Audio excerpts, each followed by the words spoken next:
Coba aja, tapi saya nggak bisa memastikan. Yang tak kirim materinya bisa nggak? Iya. Proposal.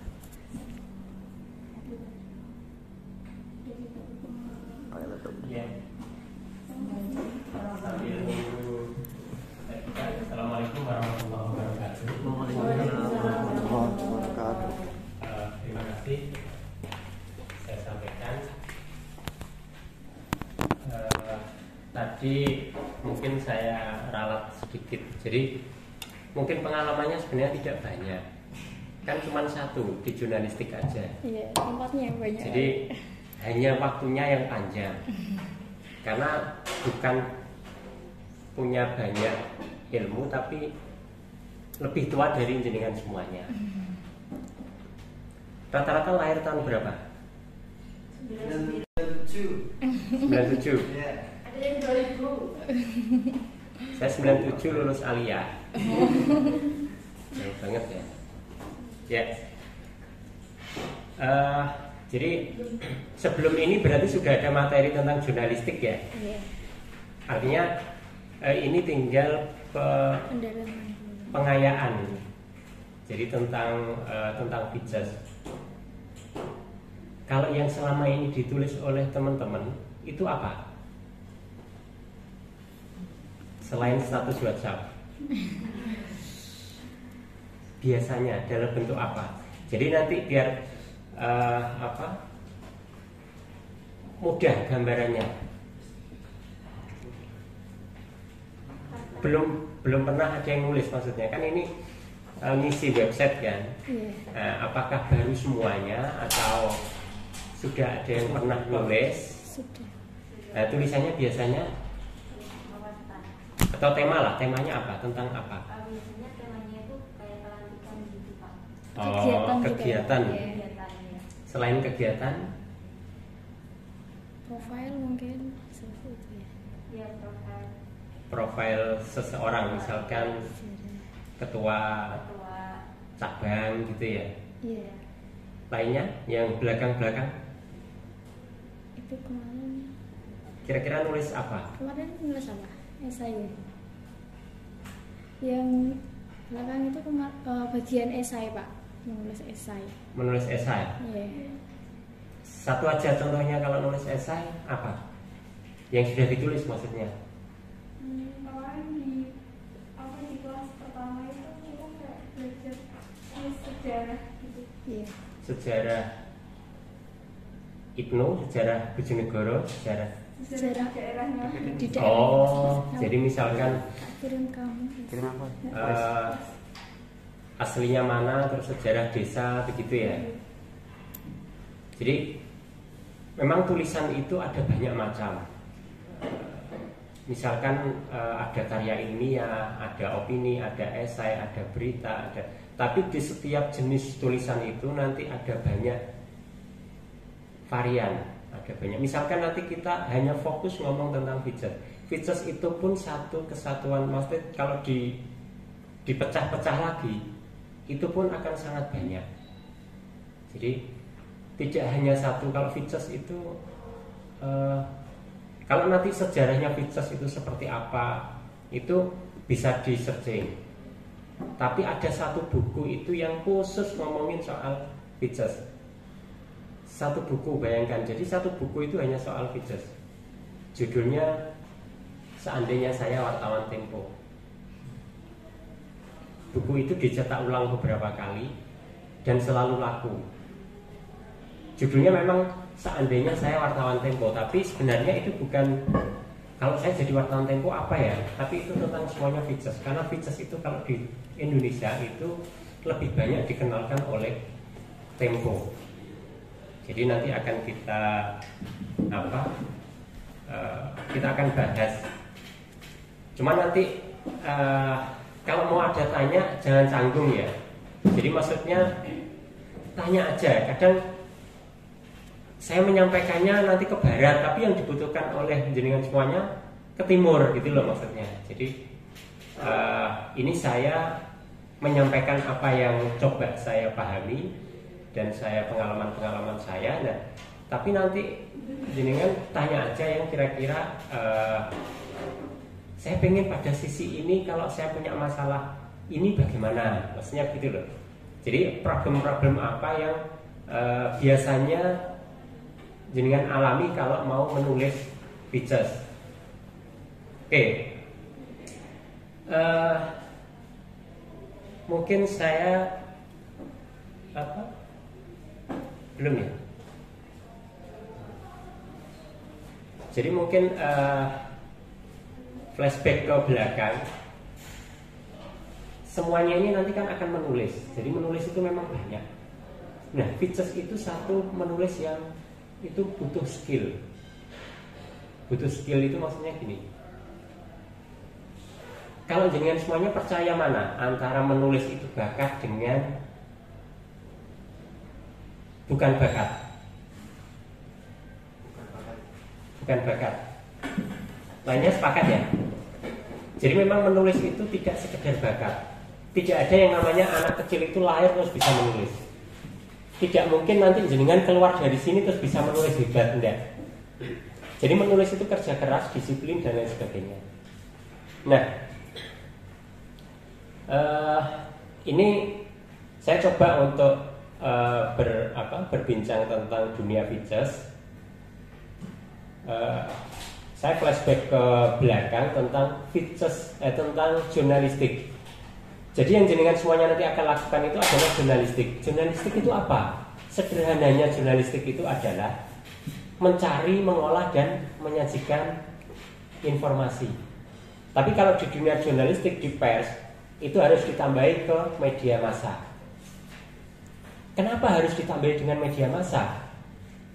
Itu hanya soal hukum. Bedanya misalkan gini loh.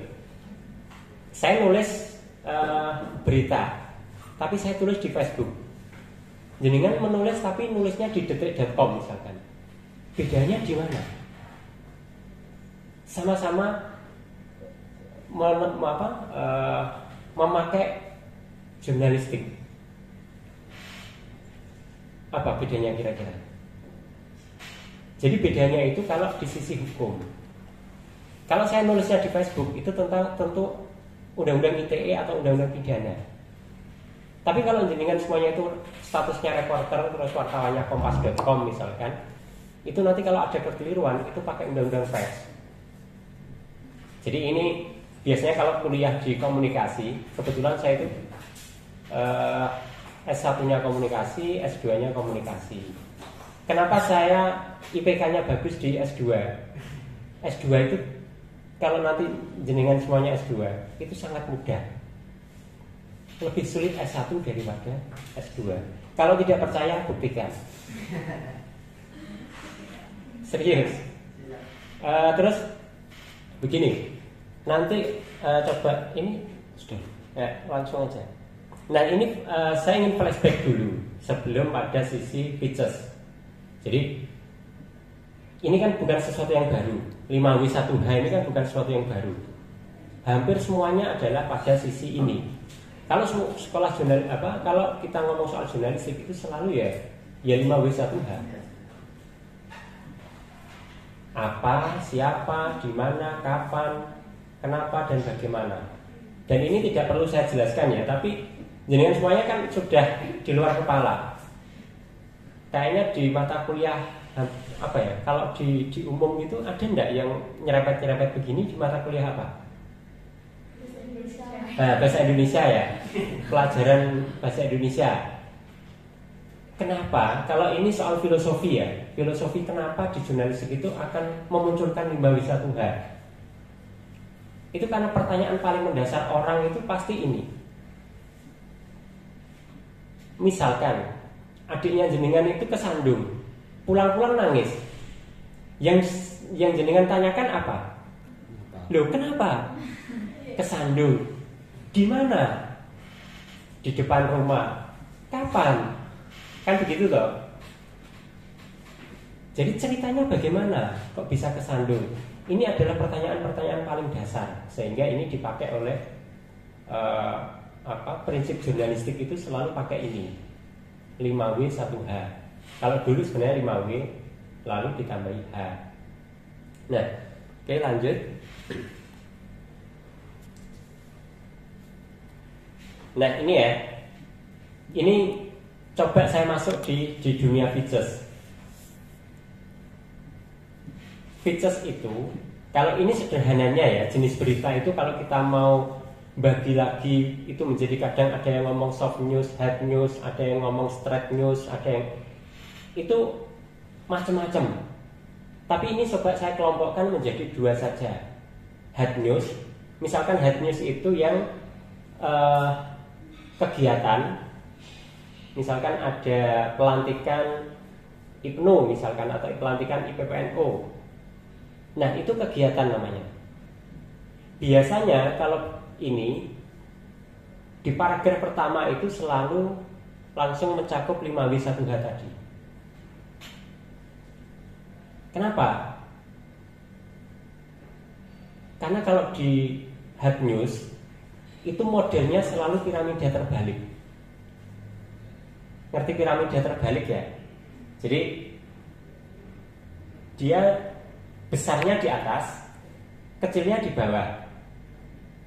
Itu kalau sejarahnya itu karena apa?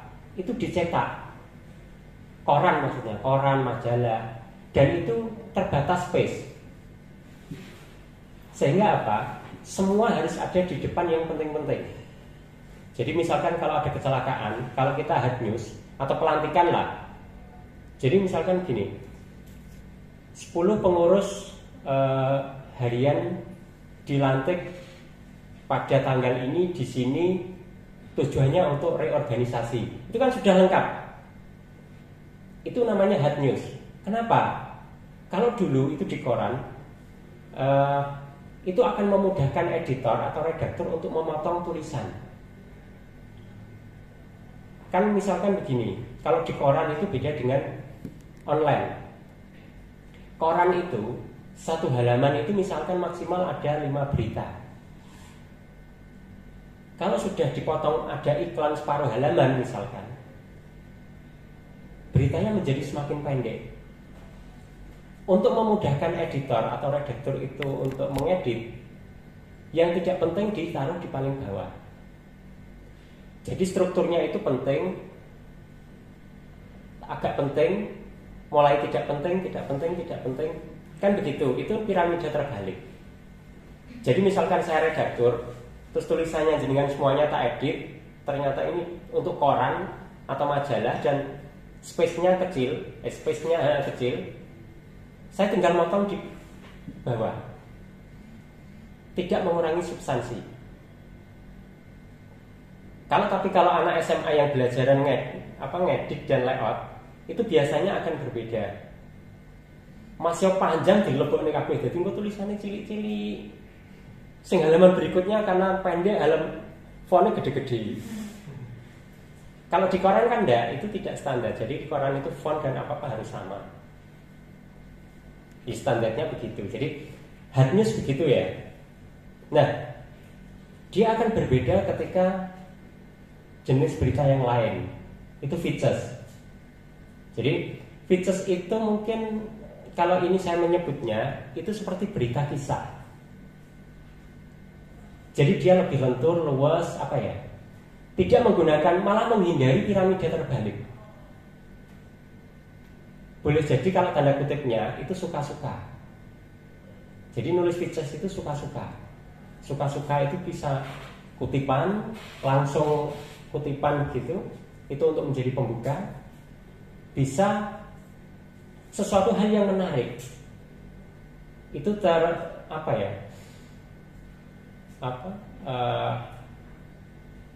tergantung pada si penulis bagaimana dia mengolah katanya. Kalimat pertamanya itu menjadi sangat menarik. Jadi dia tidak piramida terbalik, tapi bisa lurus seperti tong begitu. Jadi semuanya berisi. Itu di features. Nah, features sendiri itu apa? Nah, di sini sudah saya sebutkan. Lalu jenis featuresnya itu sendiri itu ada 2. Features berita dan features human interest. Jadi features berita itu biasanya dia aktual. ada aktualitas di situ. Misalkan ya, sekarang ada muktamar. Kalau hard news-nya itu adalah muktamarnya. Tapi kalau features-nya itu macam-macam. Misalkan kalau orang kreatif misalkan ya, kadang tidak pada sisi muktamarnya. Kalau features itu bisa misalkan begini, juru masaknya, kalau ada tukang masaknya lah ya, atau cateringnya itu kalau orang ratusan itu dari mana? Nah itu kejelian, makanya features itu kejelian orang. Yang ada di sini itu rata-rata kepo nggak? Suka kepo nggak? Bukan status orang loh maksudnya ya.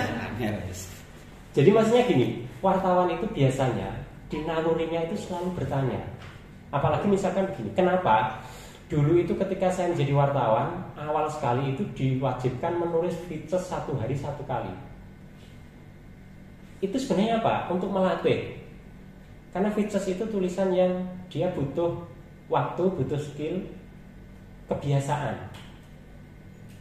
Jadi kenapa hari ini nulis features? Apa ya? Jadi itu akan berpikir kira-kira apa yang menarik. Ada yang satu features itu yang menarik itu ketika tentara perang dengan GAM. Jenengan baca tentang tentara perang dengan GAM yang featuresnya itu luar biasa menarik. Kenapa? Itu dari sisi humanisnya, bukan pada sisi tembak-menembak berapa yang meninggal di sisi TNI, berapa yang meninggal GAM. Tapi apa? Dia ikut TNI. Kesehariannya TNI itu dia potret itu maksudnya di deskripsi ya. Dia deskripsikan dan kita kadang membaca ketawa, kadang kita membaca ikut nangis. Nah, itu features. Kalau sederhananya, hard news itu lebih pada kepikiran. Kalau features itu ke afeksi. Misalkan begini, nulis soal profil. Profil itu yang inspiratif. Berarti kita membacanya itu seperti, wah iya ya, ini kok inspiratif ya. Kenapa saya tidak bisa? Nah itu features, bisa menggugah orang. Kalau yang TNI tadi, itu lucunya misalkan begini. Ini real ya. Maksudnya bukan apa? Jadi jenengan jangan membayangkan seperti di film-film perang di film-film itu loh. Jadi itu TNI gelap gulita, dia merayap. Dia yakin titiknya nanti perangnya kan di sana. Jadi semuanya. Nah, si wartawan itu ikut. Ketika matahari terbit, fajar, ternyata keliru. Gamnya itu ada di sana. Mereka tertawa-tawa dan wah, ini kok keliru. Jadi dan ini humanis loh ya. Karena itu di hutan. Bukan misalkan seperti yang dicanggih-canggih di Amerika itu ini kompas arah mata angin gini-gini itu kan di film. Tapi kalau di realitas bisa jadi keliru. Jadi misalkan ya perangnya itu kalau dengan GAM itu misalkan stop, rehat gitu. Mereka berhenti, kayak tidak ada tembakan. Mereka diam, makan dulu, nanti tembak-tembakan lagi. Ini real. Lalu TNI itu ketika kangen istrinya bagaimana? Jadi di hampir semuanya itu di dompetnya ada foto istrinya. Dan itu dipotret. Ini kan humanis, maksudnya ini sisi lain. Dan itu kalau tidak wartawan, maksudnya tidak kepo itu tidak ingin tahu, ya sulit. Jadi misalkan begini, dia naik truk terus kalau awal sekali dia lewat GAM itu pasti disuruh duduk itu loh maksudnya di truk gitu. Terus ditembaki tapi nggak ada yang kena. Dan itu setiap lewat situ ya begitu dan tidak pernah ada yang kena. Jadi bedanya begitu ya, features berita dan features human interest. Kalau human interest itu dia kadang tidak pada sisi aktualitas. Misalkan kalau mungkin di sini cerita tentang apa ya? Kalau di dekat rumah jenengan apa kira-kira yang menarik? Misalkan ibu-ibu yang tukang sapu, dia mungkin sudah 30 tahun menjadi tukang sapu. Nah, cerita-cerita itu sebenarnya menarik. Apakah itu penting untuk kepentingan publik? Tidak. Makanya itu features human interest itu. Dia kadang tidak selalu punya kepentingan publik. Yang baca ya orang-orang tertentu. Jadi bisa dibedakan ya. Jadi apa? Kadang itu kalau menulis features itu seperti tantangan. Saya pernah diminta untuk liputan itu kecelakaan pesawat. Pernah dengar tidak yang di Madiun? Pesawat Hercules, tapi tahun berapa ya? 2008 mungkin. Sebelumnya 2007 apa 2006. Nah, di situ saya 3 hari. Ada teman saya itu tidak kuat karena apa? Tidak doyan mangan. Jadi akhirnya dia dipulangkan, maksudnya pulang. Alhamdulillah saya itu orang yang biasa aja. Karena apa? Selama 3 hari itu baunya minta ampun. Kan itu pesawat Hercules itu yang meninggal 100 orang lebih kecelakaan. Dan hampir semuanya itu gosong. Bayangkan jasad orang tapi separuhnya gosong. Baunya itu bukan seperti sate tapi jenengan bisa bayangkan ya. Dan itu kadang sampai 2 hari itu baunya minta ampun. Nah, saya di depan kamar mayat itu udah biasa. Jadi disarankan setiap 30 menit harus keluar untuk menghirup udara bebas.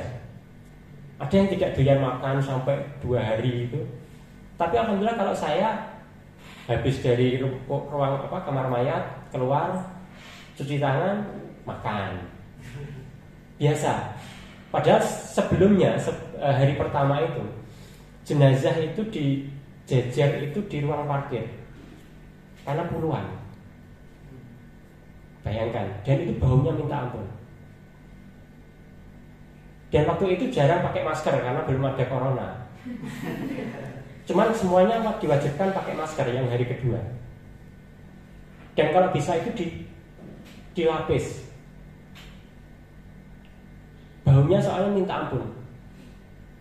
Ketika kamar mayat itu dibuka, nah itu saya harus berpikir, ini saya menulis apanya?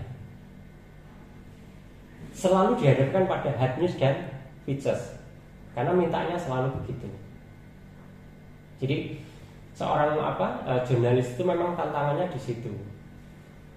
Nanti kalau kita liputan orang yang sedih, kita akan ikut sedih.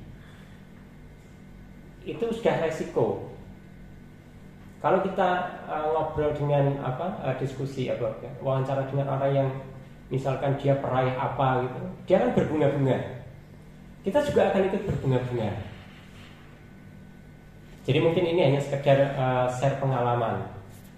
Saya pernah liputan yang susah-susah begitu, tapi saya juga pernah liputan yang senang-senang aja. Jadi nanti khawatirnya itu saya berpikir jadi wartawan itu susah ya, liputannya sing mengerikan. Tidak selalu. Saya dulu di koran Sindo itu diminta liputan kalau orang paling kaya di Indonesia itu menghabiskan waktu tahun baru di atas kapal pesiar itu ngapain? Otomatis saya kan ikut di kapal pesiar dan saya di situ. Jadi wartawan itu tantangannya itu dia tidak canggung. Mau wawancara dengan tukang beca ya biasa. Mau wawancara dengan bupati ya biasa. Mau wawancara dengan presiden ya biasa. Dengan artis ya harus biasa. Jadi waktu itu sebagian besar itu mungkin pengusaha tapi sebagian besar artis dan saya ikut di situ. Waktu makan ya ngobrol, misalkan waktu itu dengan kalau yang dulu artis kecil itu yang Amel Carla itu Itu saya masih punya fotonya ketika dia masih kecil. Dan di samping saya itu saya tanya-tanya, kamu kalau di sekolah itu dicubit-cubit gak sama teman kamu? Iya sama guru. Terus kamu gimana? Ya saya marah-marah. Jadi dia itu memang dari sananya sudah lucu. Terus pelajaran apa yang nggak kamu suka? Aku itu paling suka dengan matematika. Ternyata sama saja, semua anak kecil itu nggak suka matematika. Meskipun dia anaknya dia artis, tapi tetap saja. Jadi, tapi itu kan tantangan. Terus saya ini menulis apa? Di atas kapal pesiar, di atas, nah itu apa ya? Itu liputan-liputan yang kalau di saya itu features. Bagaimana mereka menghabiskan malam tahun baru di atas kapal pesiar. Jadi itu pengalaman-pengalaman ya. Nah ini adalah unsur features. Pertama itu adalah kreativitas. Jadi seorang penulis features, mungkin ini saya batas ini tidak harus selalu jurnalis ya. Siapapun itu bisa menulis features, termasuk jenengan semuanya. Yang dibutuhkan pertama itu adalah kreativitas. Kreativitas itu diawali dengan ingin tahu. Kalau guyonannya ya, misalkan ada suara letusan, wartawan itu pasti akan bertanya, jangan-jangan itu bom. Kalau orang biasa, paling itu ban meledos, selesai. Tapi kalau wartawan enggak, dia berpikir yang paling buruk. Maksudnya paling buruk itu kira-kira itu apa ya?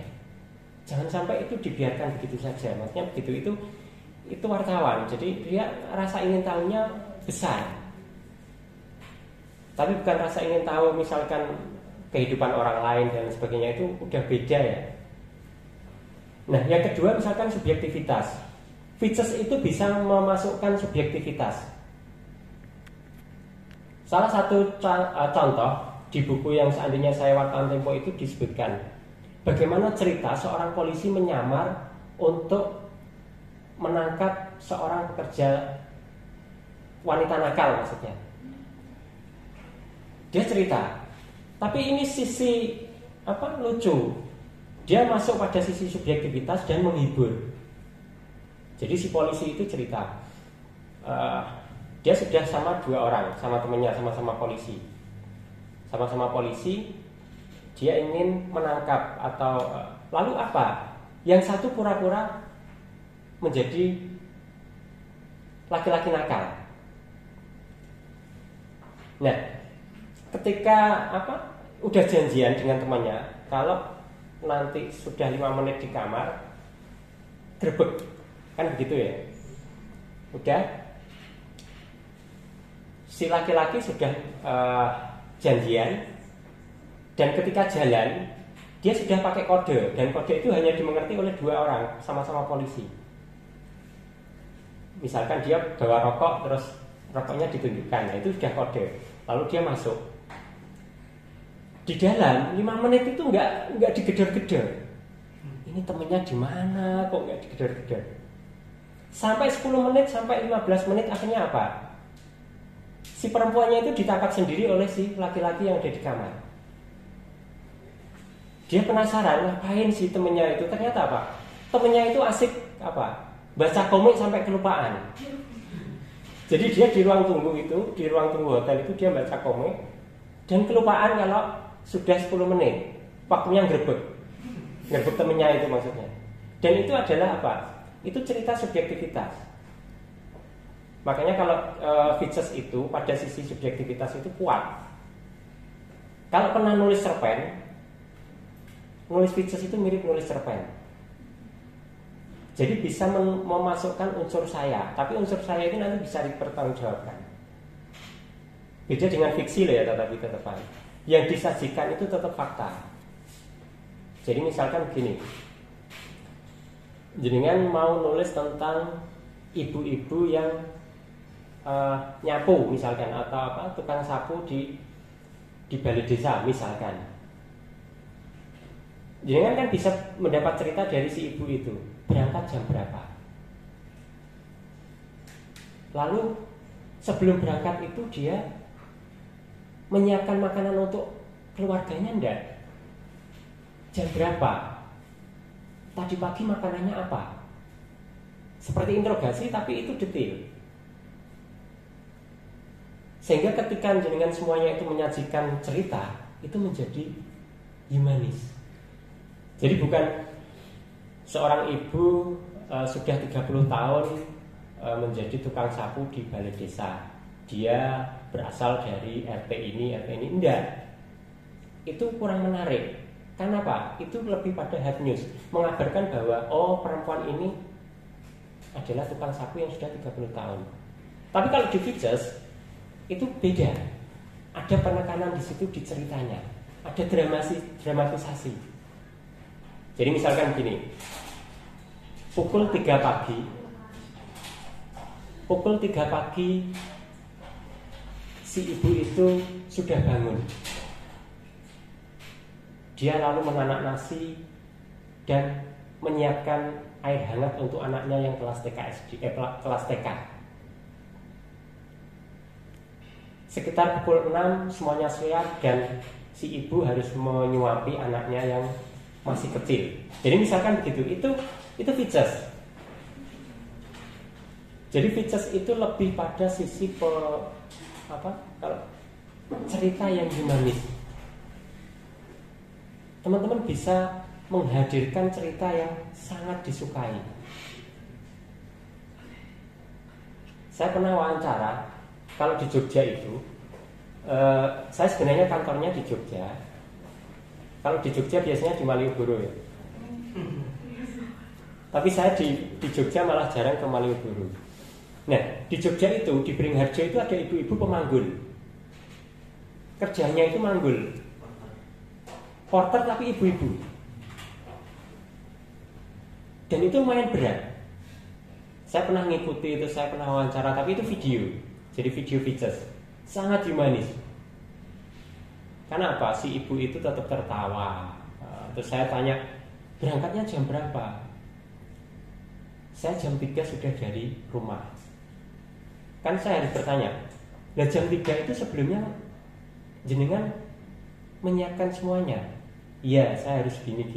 Dan itu saya sajikan. Jadi apa? Pembaca itu bisa membayangkan apa yang kehidupannya si ibu itu betapa berat.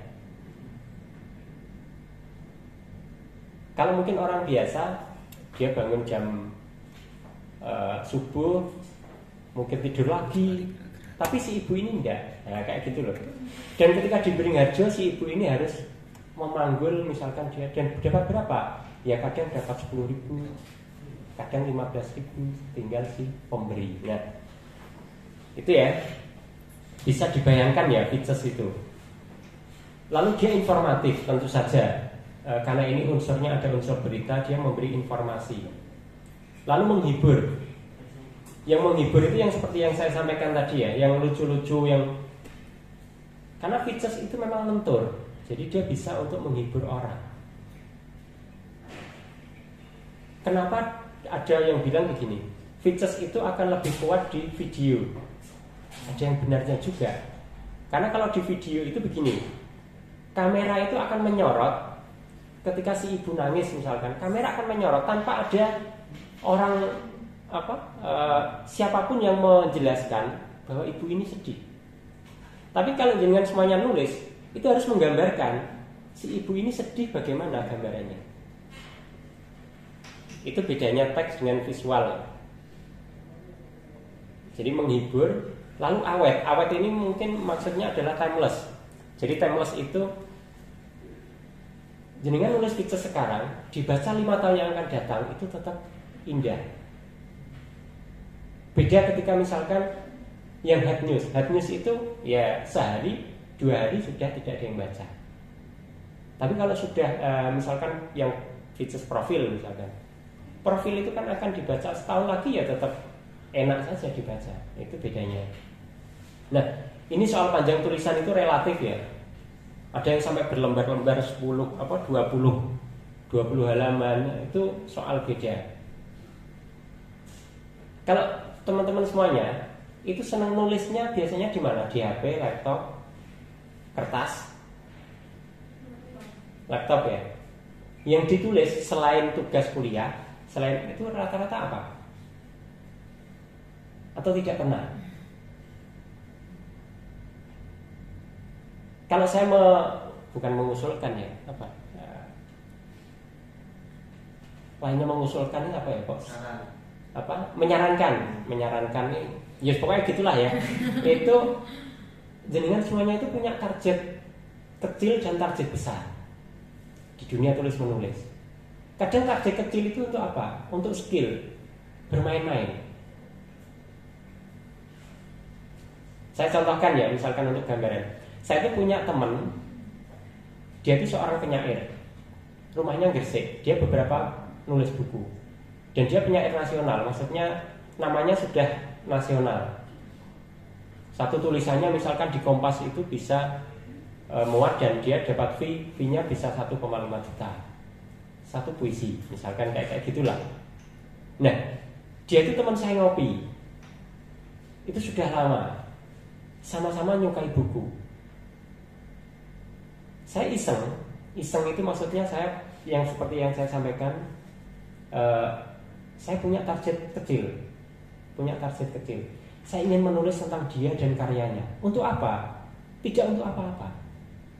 Maksudnya tidak ada tugas, tidak ada apa, dan iseng. Itu untuk melatih skill saya menulis, untuk melatih memori, untuk melatih analisis, dan saya menulis. Dan ternyata saya menulisnya itu sampai 8 halaman. Saya kirimkan ke dia, dan dia itu tidak bisa berkata, kamu kok bisa nulis seperti ini? Maksudnya untuk apa? Dan dia tidak pernah mengira kalau dia itu dapat hadiah tulisan 8 lembar dari saya dan tentang dia. Saya mencoba memaknai dia tentang namanya, tentang karya-karyanya, tentang cara pikirnya, tentang kebiasaannya merokok rokok apa itu? Surya 16. Jadi selalu saya amati dan dia tidak tahu. Maksud saya target-target kecil itu bisa jenengan coba. Misalkan ada teman ulang tahun, kasihlah dia 1 cerpen, maksudnya gitu. Atau kasihlah 1 tulisan. Soalnya kalau saya bukan terbiasa ya, beberapa kali itu saya memberi hadiah ke istri ya 1 buku. Itu tentang tulisan. Jadi misalkan gini, hari ulang tahun dia, karena saya tidak pernah merayakan ulang tahun, maksudnya tidak biasa. Itu kalau dia ulang tahun biasanya tak kasih hadiah. Sebulan sebelumnya itu saya sudah curi-curi wawancara. Saya wawancarai dia, saya sambil ngobrol, sambil apa, nanti tak tulis. Lalu ketika sudah jadi tak kasihkan. Nah, maksudnya begitu. Jenengan punya satu target kecil selain target besar, misalkan nanti untuk ngisi webnya organisasi atau apa. Nah, tapi punya target kecil itu ya. Lanjut. Nah, ini slide-nya tidak banyak, nanti kita akan diskusi saja. Jadi saya tidak terbiasa bikin slide banyak. Nah, ada 4 hal. Ini adalah fokus. Fokus ini adalah pada sisi nanti dibutuhkan disiplin. Jadi kalau features itu dia fokusnya di mana, ya itu harus ditulis. Maksudnya jangan melebar kemana-mana. Misalkan tentang cerita si ibu tadi, misalkan ya tentang si ibu tadi. Tidak perlu melebar misalkan ke suaminya, ke anaknya, kecuali itu punya sangkutan atau cerita ini menjadi lebih kokoh. Yang kedua adalah deskripsi. Ini yang seperti yang saya sampaikan, tentu kamera televisi itu akan menangkap gambaran yang lebih baik. Kamera ponsel bisa, maksudnya ini zaman dulu ya. Tapi kemampuan observasi itu akan menjadi penting. Jadi yang jenengan wawancara itu misalkan begini, dia pakai baju apa, dia pakai gelang apa, dia pakai apa. Nah, itu akan memudahkan nanti deskripsi. Raut wajahnya seperti apa ketika dia bercerita itu. Hal-hal semacam itu. Nah, ini yang ketiga adalah anekdot atau cuplikan kejadian lucu menarik yang unik. Jadi misalkan seperti yang digam tadi atau yang polisi tadi, itu menjadi salah satu contoh.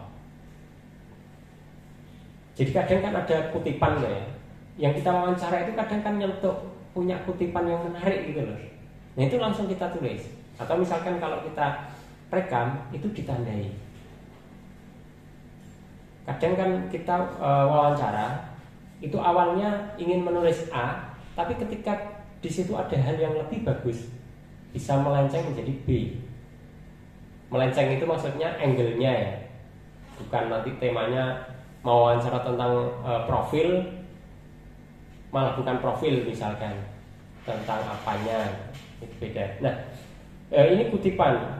Kutipan ini kalau kita ngobrol itu pasti orangnya akan berbeda-beda, yang kita wawancara itu akan berbeda-beda. Kutipan-kutipan itu harus kita catati. Narasumber itu punya karakter berbeda. Makanya kalau narasumber A dengan narasumber B itu mungkin akan berbeda ketika menyampaikan. Kadang orang itu kan ada begini, ketika dia menyampaikan itu sulit, bulet. Nah ketika bulat itu kita harus meluruskan lagi, tanya yang tadi. Kadang narasumber itu kan kita tanya A, dia jawab sampai B, C, D. Sebagai wartawan atau sebagai pewawancara itu harus mengembalikan ke A. Saya banyak bertemu dengan orang yang berbeda-beda dan ketika wawancara harus dengan cepat itu menyimpulkan oh orang ini begini. Sayangnya kalau saya itu bukan tipe orang yang sering foto ya. Kalau misalkan sekarang itu mungkin yang wawancara itu tak foto, bisa. Kadang ada teman itu wartawan kan suka selfie. Saya ketika dulu waktu di Surabaya itu sangat sering wawancara dengan Gus Dur. Tapi saya nggak pernah foto. Jadi kalau saya sekarang, tapi saya sering diminta teman saya foto. Nanti pas aku wawancara di sampingnya Gus Dur, nanti aku foto ya. Jadi tak foto. Terus nanti pas misalkan di Gus Dur di mana, nanti dulu kan di PKB. Nanti foto ya, tak fotokan.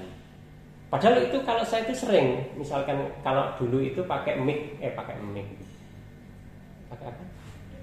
Tip yang kecil itu. Dan itu saya di depannya begini biasa. Saya biasa banget, tapi ya itu mungkin bisa jaga kekeliruan ya. Saya nggak pernah minta teman saya nanti foto ya. Jadinya sampai sekarang itu tidak punya foto sama sekali. Jadi dokumentasi, maksudnya dokumentasi itu hampir tidak punya.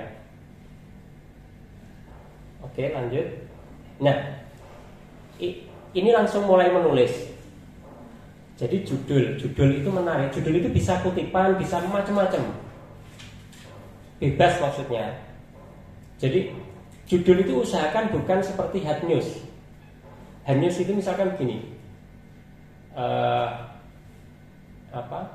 pelantikan digelar, itu hard news.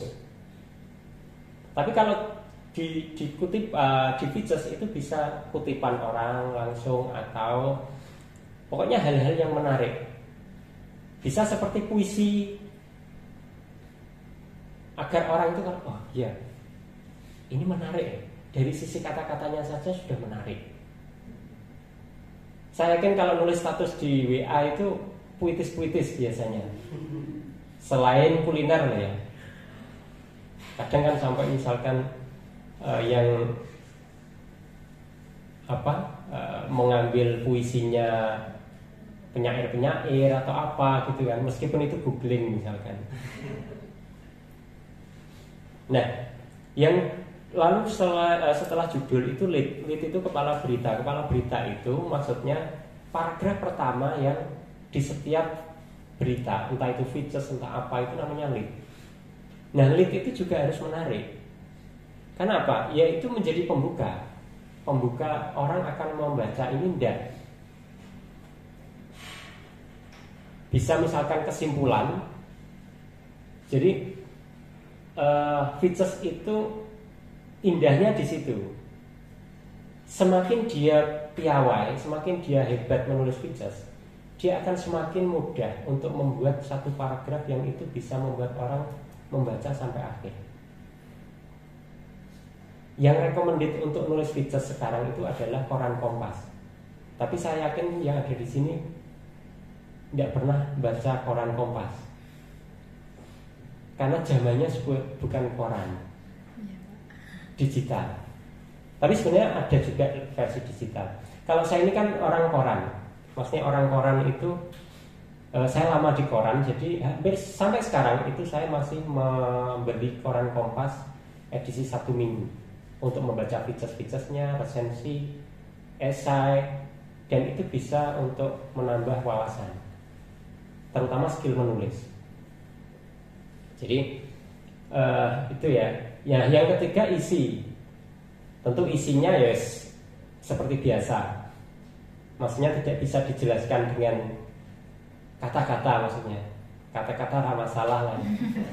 Nah, tapi isi itu nanti isi ya adalah informasi yang hendak disampaikan. Kalau terbiasa membaca atau menulis cerpen, itu kan akan terlihat dramatisasinya, bagaimana karakter orangnya seperti apa, itu akan nanti kesampaian sampai ke pembaca maksudnya. Seperti yang saya katakan, kalau features itu pada sisi afeksinya. Kognisi ya, pikiran ya, tapi di sisi perasaannya ya. Makanya kalau orang nulis features itu atau pembaca features itu biasanya perasaannya halus. Biasanya loh ya, bukan selalu. Karena apa? Dia betah membaca dan dia meresapi itu. Kalau sedih ya dia akan ikut sedih. Kalau itu berita inspiratif dia akan tergugah. Wah, mudah banget ya.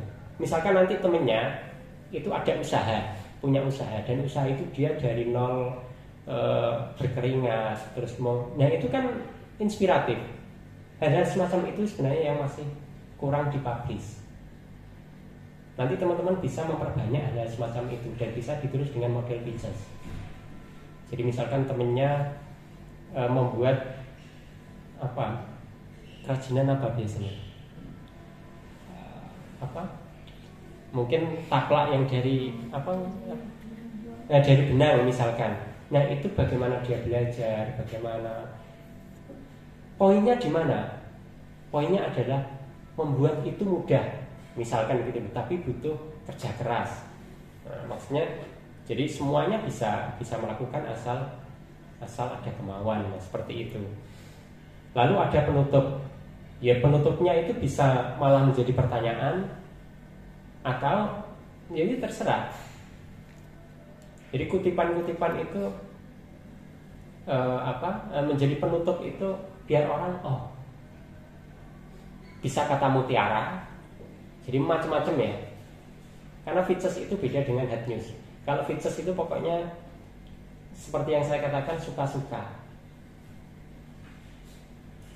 Dan itu dibutuhkan apa? Kreativitas, kepo. Pokoknya sampean jenengan semuanya itu punya satu rasa ingin tahunya tinggi, satu poin. Saya contohkan, saya pernah menulis dan itu mungkin sesuatu hal yang tidak penting.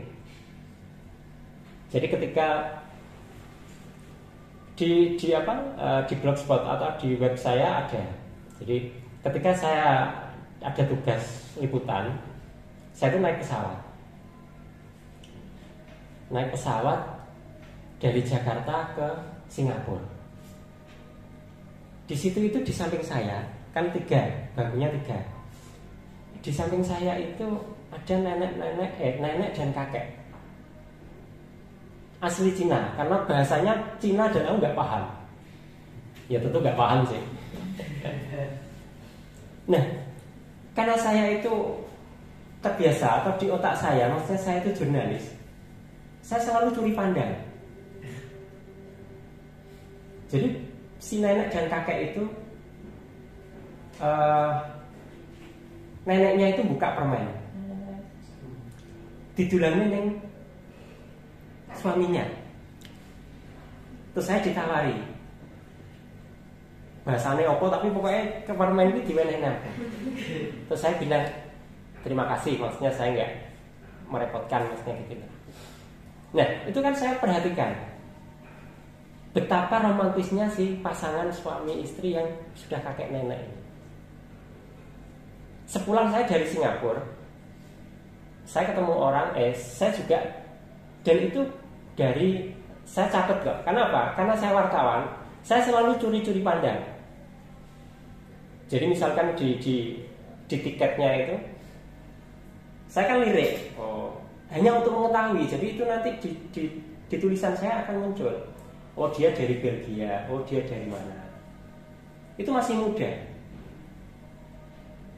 Dan yang dilakukan beda banget. Jadi kadang begini, kalau anak muda bermesraan di ruang umum, di tempat umum, itu menjadi tidak etis. Tapi kalau orang tua, maksudnya bermesraannya itu maksudnya seperti yang tadi ya, hal yang sangat sederhana, itu sudah beda banget. Dan itu saya tulis. Judulnya kalau tidak salah itu tentang apa ya? Tentang sebuah keromantisan. Jadi saya memaknai romantis itu seperti apa, dan saya bandingkan ketika dengan yang kakek nenek tadi dengan yang ketika saya pulang dari Singapura. Jadi beda banget. Nah, features itu juga bisa tentang traveling. Makanya kalau features itu luas. Dan dasarnya kalau saya itu wartawan, karena saya selalu ingin nulis sesuatu yang unik. Ketika saya di mana ya? Di Pasuruan atau yang pokoknya di salah satu tempat wisata. Di situ juga saya nulis tentang apa? Hal yang sederhana. Tentang musolanya yang sangat kecil. Wong iku kan gede tapi musolanya cilik dan itu jauh. Hal-hal sederhana sebenarnya.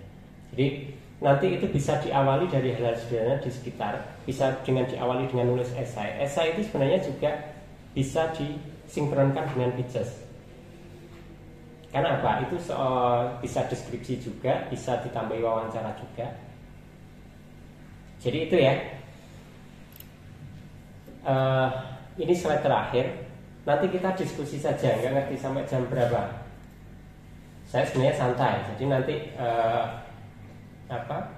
hari ini saya kebetulan libur kerja maksudnya. Saya kerjanya liburnya itu nggak menentu. Harusnya saya ini di Jogja, tapi karena ada COVID. Kalau saya mau bilang berkahnya COVID, kok COVID membawa berkah. Maksudnya ketika ada COVID, itu saya diizinkan untuk tidak ngantor di Jogja. Karena keluarga saya di sini, jadi saya setiap hari ada di rumah. Pokoknya kalau ada internet saya bisa kerja. Jadi itu. Kalau nggak ada internet saya udah bingung. Karena saya di Liputan 6 itu editor. Saya hanya ngedit tulisan dari Jogja. Misalkan kalau sore itu biasanya teman-teman yang di Jogja itu akan usul ide tulisan, dan itu nanti kalau sudah saya setujui besok mereka akan menulis itu. Sebagian saya edit, tapi sebagian diedit oleh editor lain. Jadi setiap hari kerjanya begitu. Cuma bedanya di tempat kerja saya ini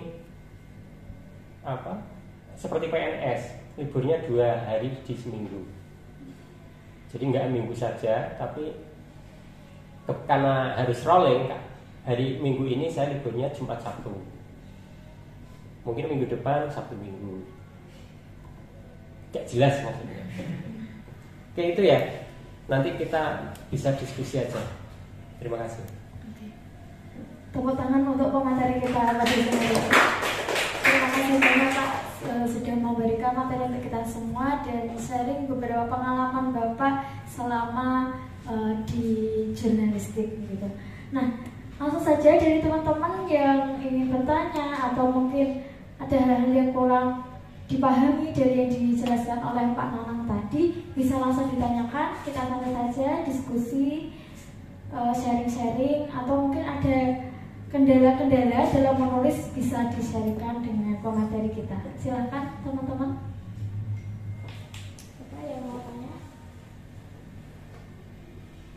Kalau ada kendala atau apa monggo, maksudnya dimulai dari mana?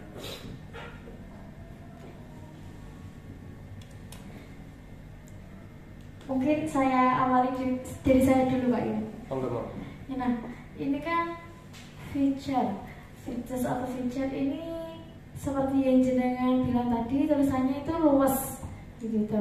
Dan semakin ke bawah itu semakin penting atau berbeda dengan hard news tadi. Nah, untuk bisa menulis seperti itu bagaimana Pak? Sementara kita skill menulisnya itu hanya kata-kata baku yang biasanya disusun di strike news seperti itu. Iya, memang features itu, tapi begini ya, jangan membayangkan features itu nanti sulit. Sebenarnya malah lebih luas, karena luas itu bisa bebas. Jadi akan mudah itu misalkan begini. Kalau cerita tentang profil, menulis profil itu kan termasuk features. Nah, tapi kan tidak mungkin misalkan kita hanya nulis seperti kita nulis CV. Si A dia lahir tahun ini dan ini dia lulus ini, selesai. Itu bukan features. Tapi misalkan bisa begini, dan itu anggap saja bermain-main, dalam tanda kutip itu bermain-main kata ya, bukan bermain-main nggak ada isinya. Jadi misalkan begini, di sini bisa internet, Bisa. misalkan begini, saya bukan ahli nulis features loh ya, saya hanya berbagi. Jadi saya pernah nulis tentang kalau bisa diawali misalkan begini, saya mengenalnya 30 tahun yang lalu. Pastinya bisa begitu loh. Luasnya sampai segitu. Jadi enggak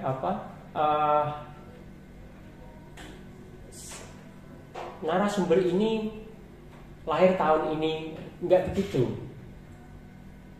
Jadi saya bertemu dia di sebuah kafe. Interiornya membuat saya betah di kafe itu. Terus baru masuk di, kalau nggak bisa nggak apa-apa deh. Atau di apa?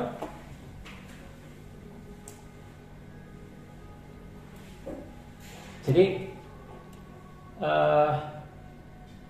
cara menulis features yang baik, atau misalkan karena terbiasa nulis head news, itu ya dilatih saja. Tidak perlu selalu menggunakan kata baku. Maksudnya gini, kalau untuk pemula itu jangan khawatir nanti ini masuk KBBI enggak. Nulis saja dulu. Ini karena begini, yang saya sering temui itu kalau nanti ini subjek, predikat, objek, kan begitu toh kalau di bahasa Indonesia. Abekan itu dalam arti nanti seperti kalau jenengan bercerita, saya bertemu dia pertama kali 30 tahun lalu, muda, cantik, dan energik. Ini kan kata-kata yang nggak harus, misalkan kalau bakunya, saya bertemu dia 30 tahun yang lalu. Saat itu dia muda, cantik, dan energik. Tapi bisa diabaikan. Jadi langsung setelah kalimat titik itu langsung muda. Kadang malah satu kata itu bisa nanti dilanjutkan.